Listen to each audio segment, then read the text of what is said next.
اللہ کریم نے چھٹے پارے کے آغاز میں فرمایا لا یحب اللہ الجہر بالسوء، فرمایا بے شک اللہ پسند نہیں کرتا کہ بری بات کا اعلان کیا جائے، عیب اعلانیہ بیان کیے جائیں، اللہ اس کو پسند نہیں کرتا۔ من القولی، کسی بات میں سے بھی کوئی ایسی بات کی جائے، کوئی ایسا قول بیان کیا جائے جو برا ہو، اللہ اس کو پسند نہیں کرتا اس کے اعلان کو۔ الا من ظلم، ہاں جس پر ظلم ہو، جس پر زیادتی ہو، اس کو اجازت ہے کہ وہ اعلانیہ اس بات کا اظہار کرے کہ فلاں نے میرے ساتھ ظلم کیا ہے۔ آیت کے پہلے حصے میں اس بات کی طرف اشارہ فرمایا گیا ہے کہ بلا وجہ کیا سرانیوں پر اور بدگمانیوں پر بری باتوں کا اعلان نہ کرو، بلکہ اگر اس بات کا تعلق معاشرتی طور پر لوگوں پر نہیں پڑ رہا اور کسی شخص کا وہ ذاتی فعل ہے اور اس کی اس غلطی کا تعلق اس کی ذات کے ساتھ ہے، تو پھر تو حضور نے پردہ پوشی کا حکم دیا ہے۔ فرمایا اگر تم کسی مسلمان کی پردہ پوشی کرو گے تو اللہ قیامت کے دن تمہاری پردہ پوشی فرمائے گا۔ اور ایک حدیث مبارکہ میں یوں بھی ارشاد فرمایا کہ کسی کا ایک عیب دنیا کا چھپا دینا، رب کریم تمہارے 70 عیبوں پہ پردہ ڈال دے گا۔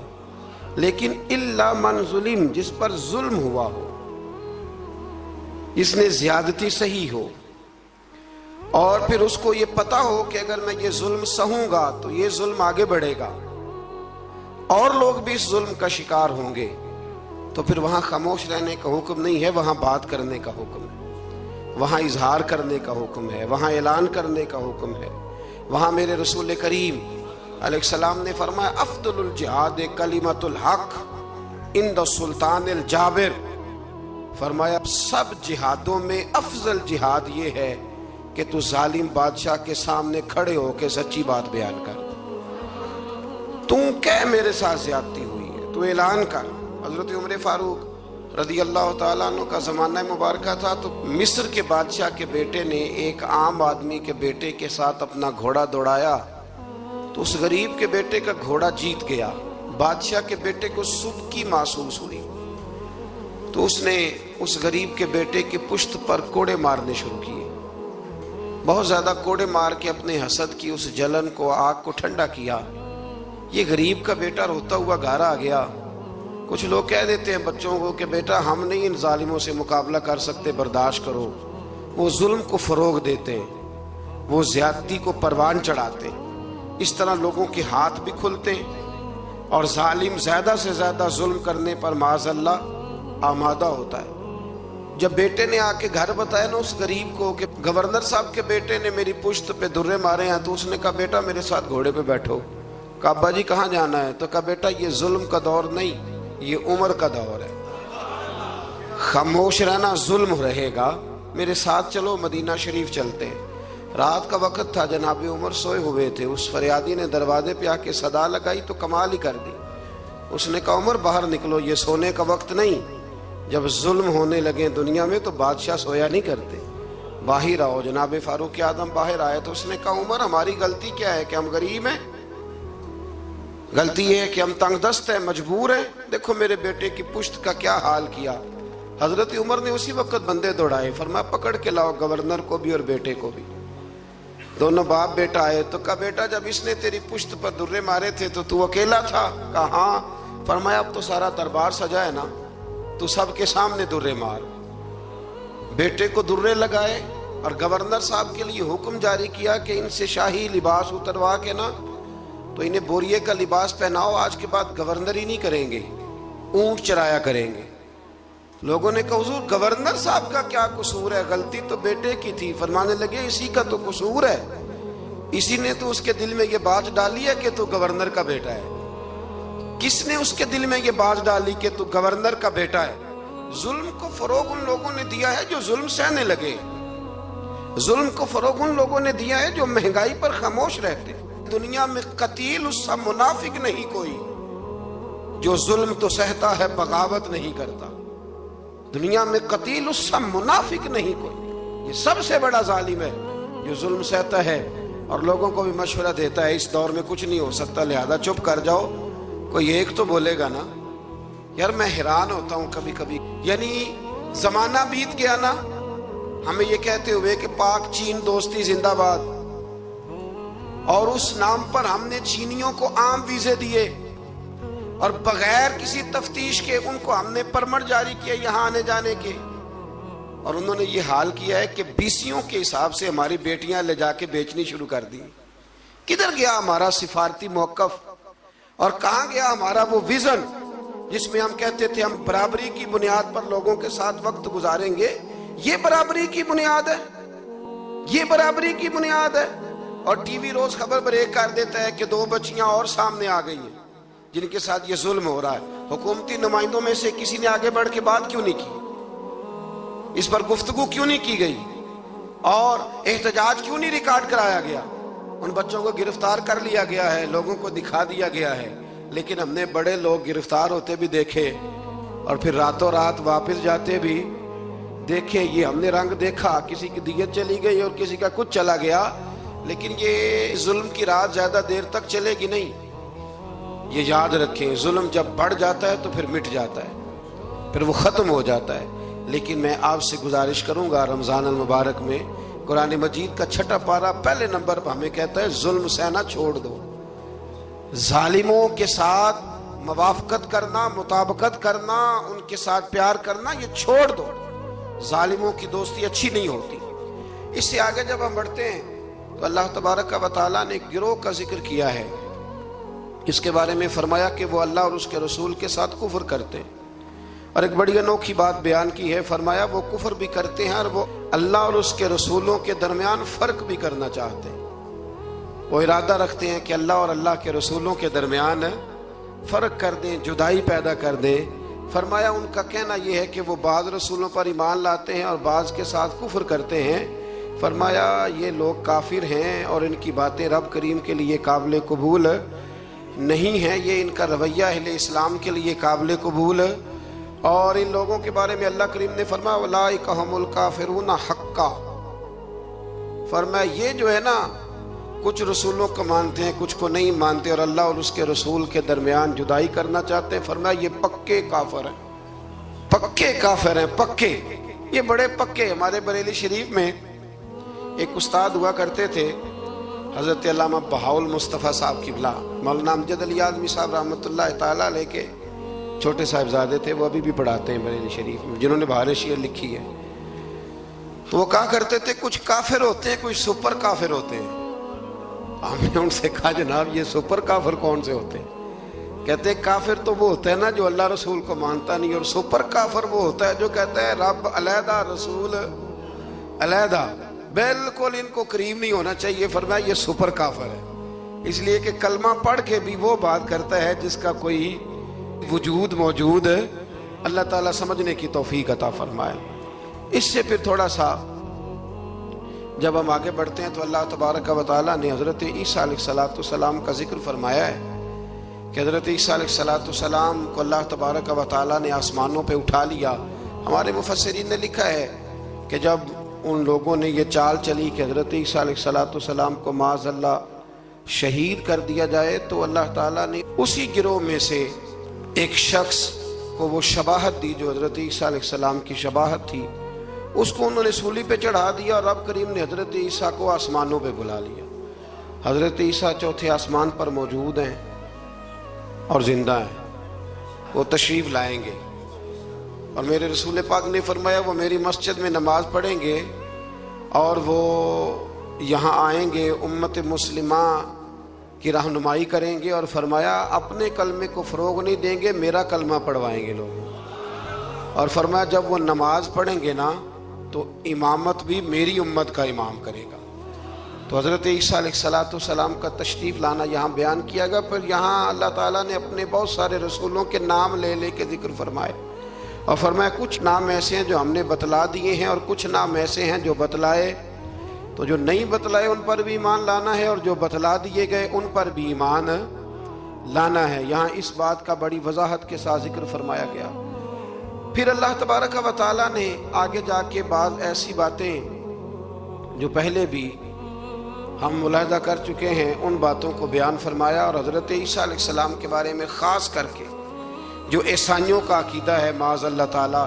میں نے جب حضرت عزیر علیہ السلام کا ذکر آیا تھا نا 3 پارے میں، تو میں نے وہاں بھی یہ بات عرض کی تھی کہ جب انبیاء کرام علیہ السلام کی بہت زیادہ شانیں لوگ دیکھتے ہیں نا، تو کچھ لوگ غلوف کرتے ہیں. تو غلوف کا معنی یہ ہوتا ہے کہ وہ وہاں تک بات لے جاتے ہیں جہاں تک جا سکتی نہیں.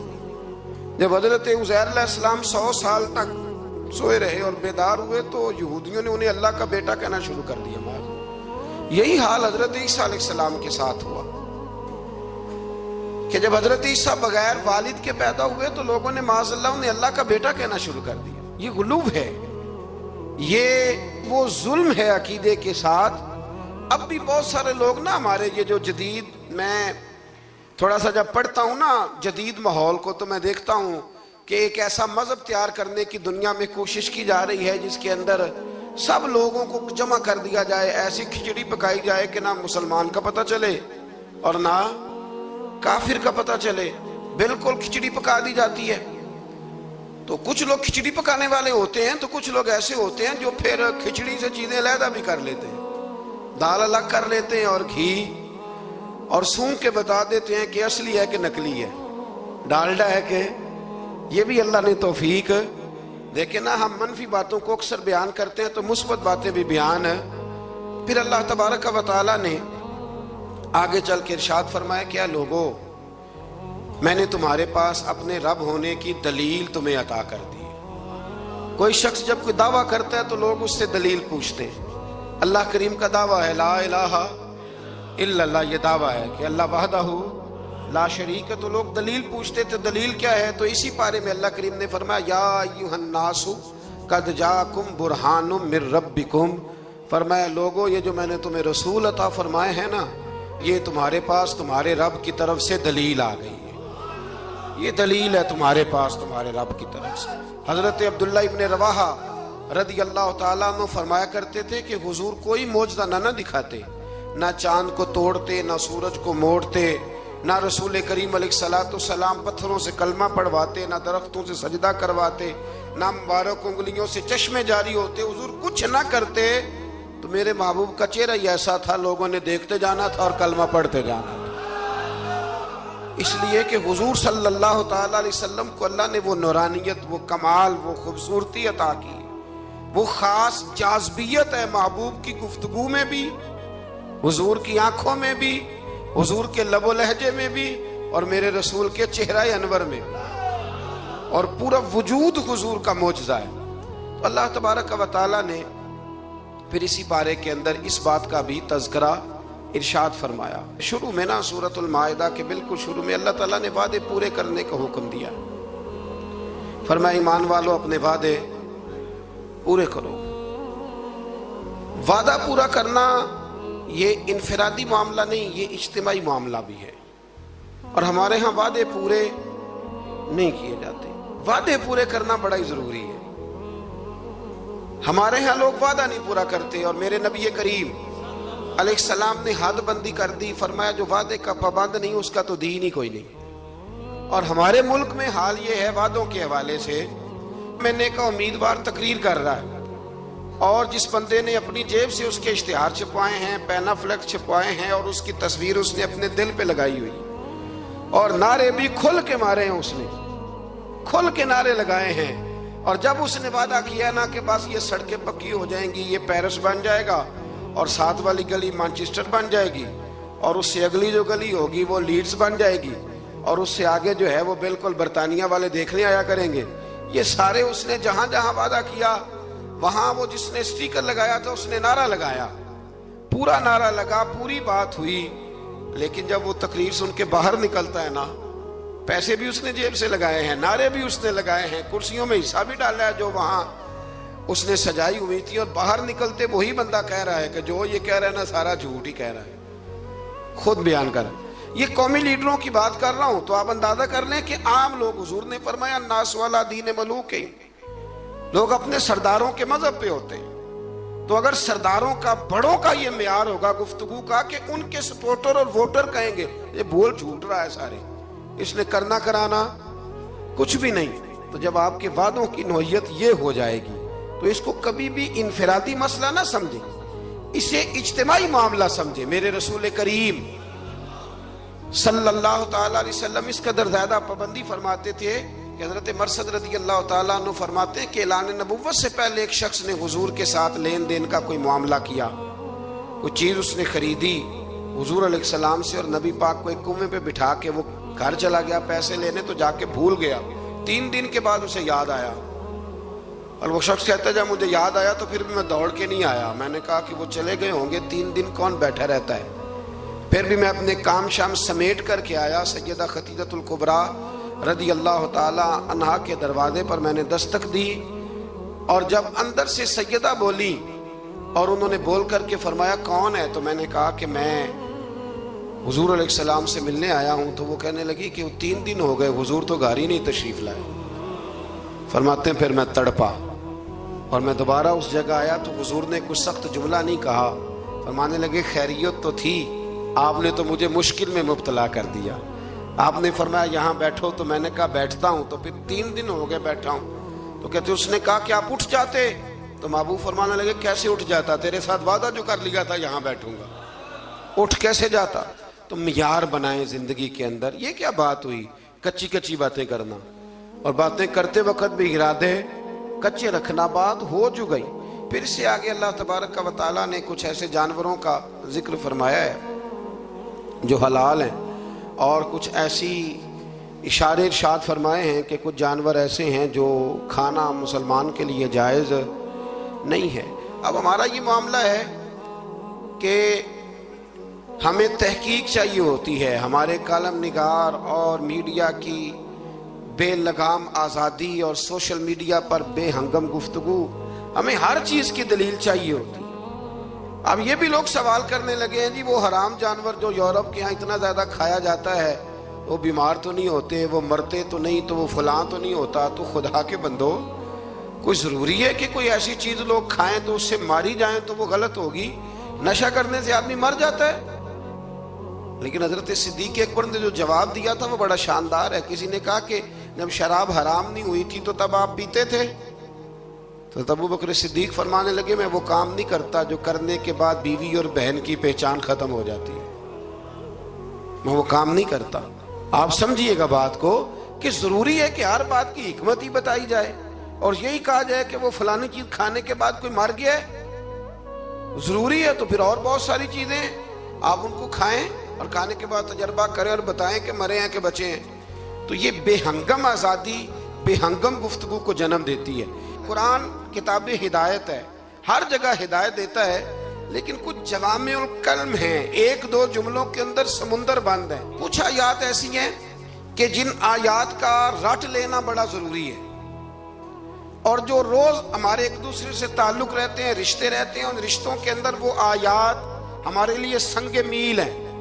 اسی طرح کا ذکر اللہ تعالیٰ نے یہاں بھی ارشاد فرمایا وَتَعَاوَنُوا عَلَى الْبِرِّ وَالتَّقْوَى، جب نیکی اور پرہیزگاری کا کام ہو تو ایک دوسرے کے ساتھ تعاون کرو، اور وَلَا تَعَاوَنُوا عَلَى الْإِثْمِ وَالْعُدْوَانِ، اور فرمایا گناہ اور زیادتی پر ایک دوسرے کے ساتھ تعاون نہ کرو، اور آگے ارشاد فرمایا وَاتَّقُوا اللَّهَ، اللہ سے ڈر جاؤ، اللہ سے ڈرو۔ نیکی اور پرہیزگاری کا کام ہو تو تعاون کرو، آگے بڑھو، شاباشی دو، پیار کرو، اور گناہ اور زیادتی کا معاملہ ہو، میرا دوست، میرا بھائی، میرا اپنا کوئی غلط کام کرنے جا رہا ہو، کوئی ظلم کرنے جا رہا ہو، تو اللہ نے حکم دیا ہے کہ اب تو اس کے ساتھ تعاون نہ کر۔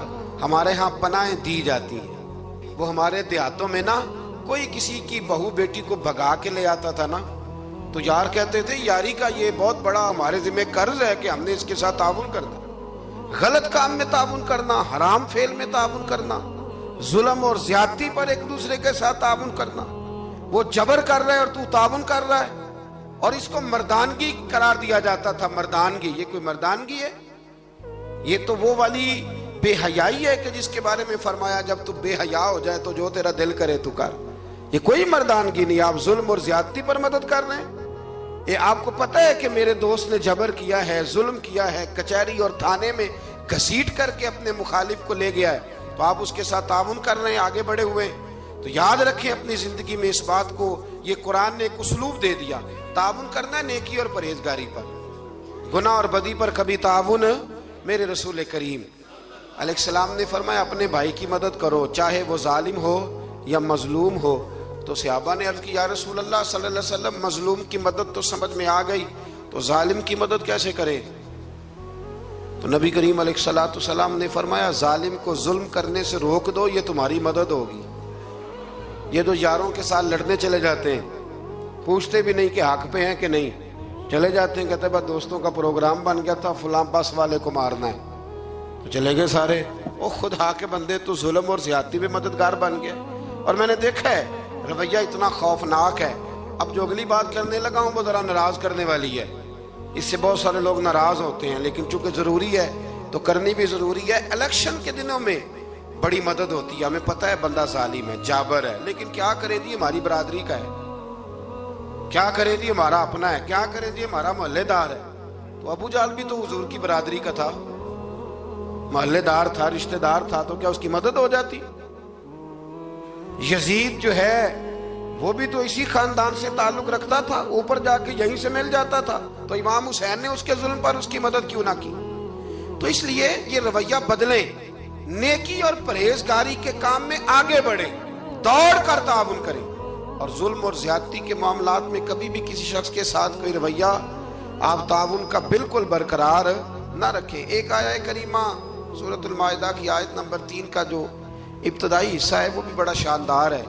حضرت سیدنا عمر فاروق رضی اللہ تعالیٰ عنہ فرماتے ہیں جب یہ آیہ کریمہ نازل ہوئی تو مجھے یہودیوں کا ایک عالم ملا اور کہنے لگا عمر تمہارے نبی کریم علیہ السلام پر ایک ایسی صورت نازل ہوئی ہے کہ اگر وہ تورات میں نازل ہوتی تو ہم اس دن کو عید کا دن مناتے، عید سمجھ کے وہ دن مناتے ہیں۔ اتنی شاندار آیت کیا ہے؟ الیوم اکملت لکم دینکم، اللہ فرماتے ہیں کہ آج کے دن میں نے تمہارا دین تمہارے لیے مکمل کر دیا، وَأَتْمَمْتُ عَلَيْكُمْ نِعْمَتِي، اور میں نے تم پر اپنی نعمت کو مکمل کر دیا۔ دیکھیں نا ہمارے ہاں حافظ جی پکا رٹا لگا کے قرآن مجید یاد کرتے ہیں، اور جب یاد کر لیتے ہیں نا تو وہ سناتے ہیں، اور جب ماشاءاللہ سناتے ہیں اللہ کی توفیق سے تو پھر حال یہ ہوتا ہے کہ اس دن جب قرآن شریف ختم ہوتا ہے تو ہم جشن مناتے ہیں۔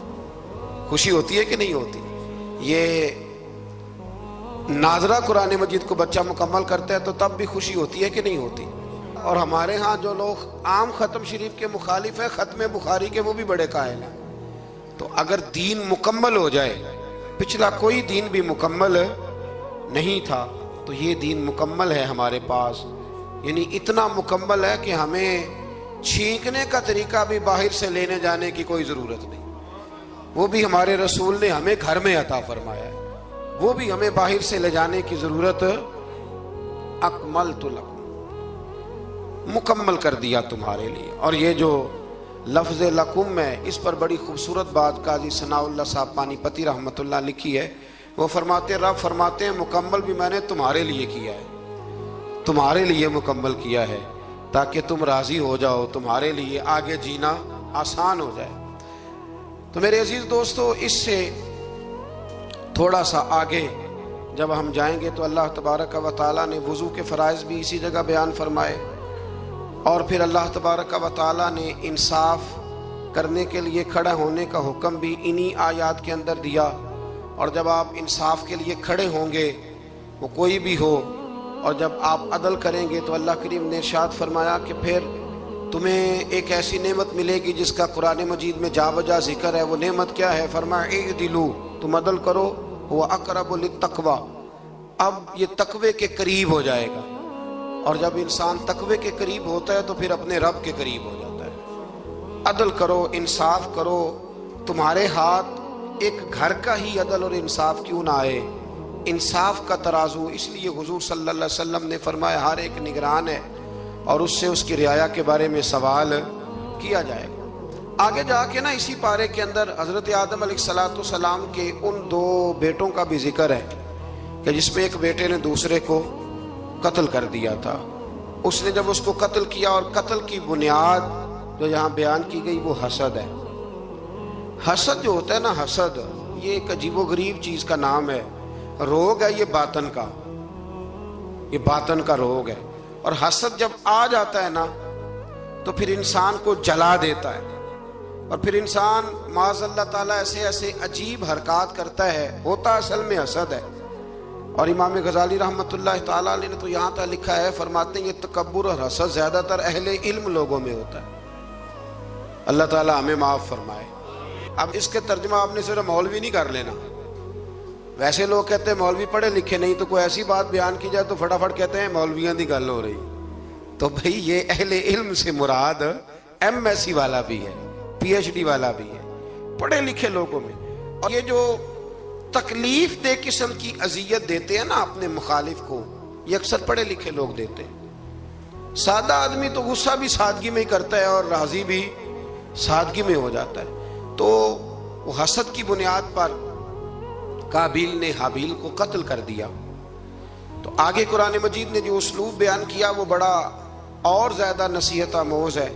جب قتل کیا تو اب کیا کرے، بھائی کی لاش کو اٹھا کے پھر رہے ہیں کہ ان کا کیا جائے. تو ان کو دفن کرنے کا طریقہ کوے نے سکھایا. کوے نے بھی لڑتے لڑتے دوسرے کوے کو مارا، پھر اس نے اپنی چونچ کے ساتھ زمین کو کھودا، پھر اس کے اندر اس نے کوے کو رکھ کے اس کے اوپر مٹی ڈالی. تو قابیل کو سمجھ آ گئی کہ اس طرح کر کے میں نے بھائی کو دفن کرنا ہے.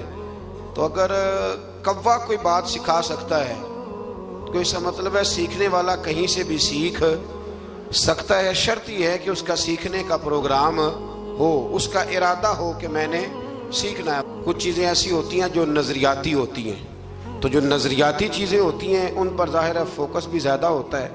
اور نظریاتی چیزیں جو ایسی ہیں جو زندگی میں بھی عمل کرنے میں رستہ آسان کرتی ہے، اور مریں گے تو قبر میں بھی ہمیں فائدہ دے گی. تو ایک نظریاتی آیت ہے، اسی کے اندر آیت نمبر 35 سورۃ المائدہ میں، اس میں اپنی بات کو سمیٹتا ہوں. اللہ کریم نے فرمایا یا ایھا الذین آمنوا اتقوا اللہ وابتغوا الیہ الوسیلہ. اے ایمان والو اللہ سے ڈرو اور اس کے رستے میں وسیلہ تلاش کرو. اللہ کیا فرماتے ہیں؟ اللہ سے ڈرو اور اس کے رستے میں وسیلہ. تو جب اللہ وسیلے کو پسند کرتا ہے تو اللہ وسیلے کو، یار واضح آیت آ گئی، واضح.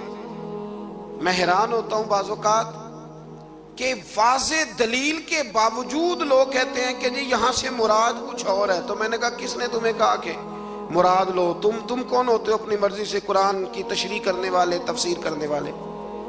کیوں کس طرح تم نے مراد لیا؟ کہنے لگے جی وابتغوا الیہ الوسیلہ کا معنی ہے اپنے اعمال کا وسیلہ پیش کرو، نبی کریم کا وسیلہ نہ پیش کرو، اپنے اعمال کا. اور ایک دلیل ہے وہ حدیث غار. 3 لوگ غار میں چلے گئے، انہوں نے اپنے اپنے اعمال کا وسیلہ دیا تو اللہ تبارک و تعالی نے نجات دے دی. یعنی وہ نماز، اس نماز میں سارا سودا بیچا ہے دکان کا. کہتے ہیں اس کا وسیلہ دے لو، پتہ نہیں وہ نماز قبول بھی ہے کہ نہیں. اس کا وسیلہ دے لو تو درست ہے.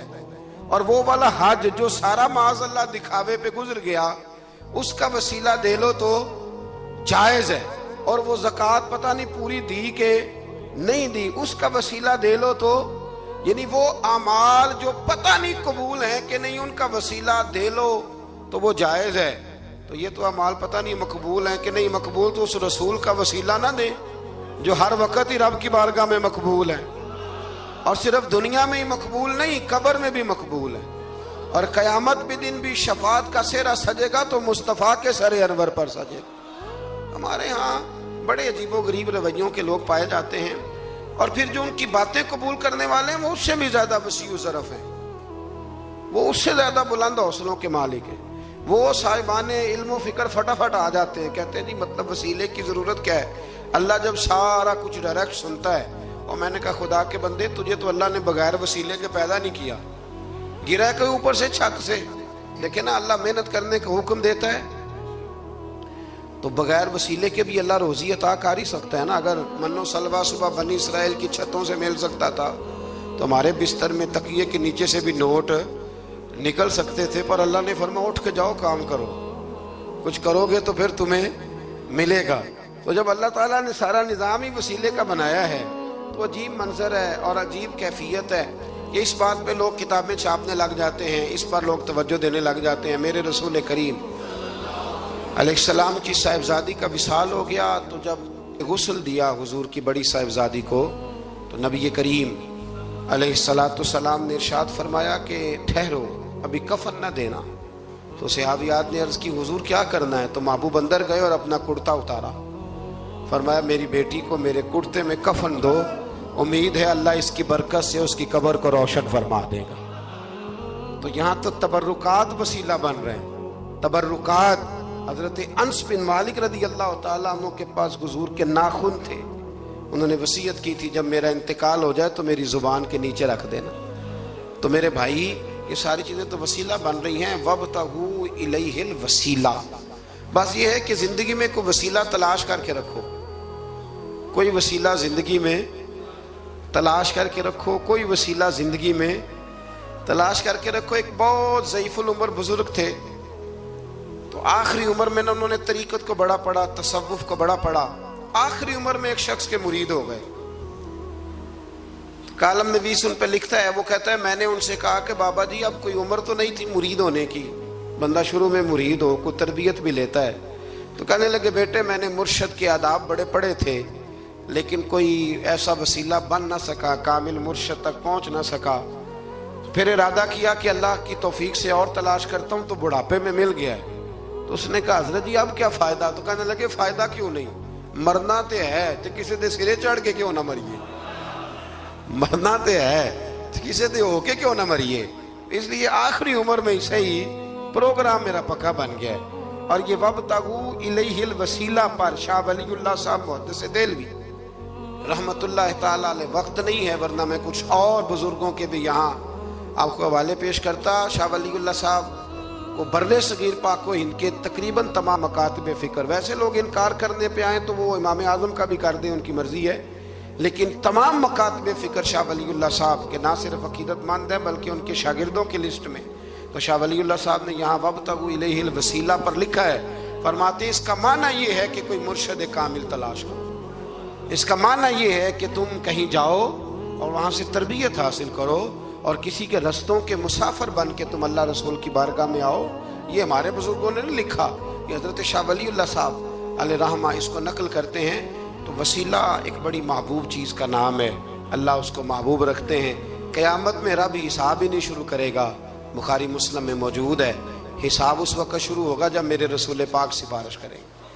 تو جب قیامت کا وہ حساب جو طے ہے قرآن کی ہر سپارے میں جس کا ذکر ہے وہ حضور کے وسیلے سے شروع ہو رہا ہے. بس دعا فرمائیں کہ ہمارے ہاتھوں میں جو وسیلے ہیں وہ ہمیشہ قائم رہیں اور اللہ تبارک و تعالی ہماری نسبتوں کو مضبوطیاں عطا فرمائے. آخر دعوانا الحمدللہ.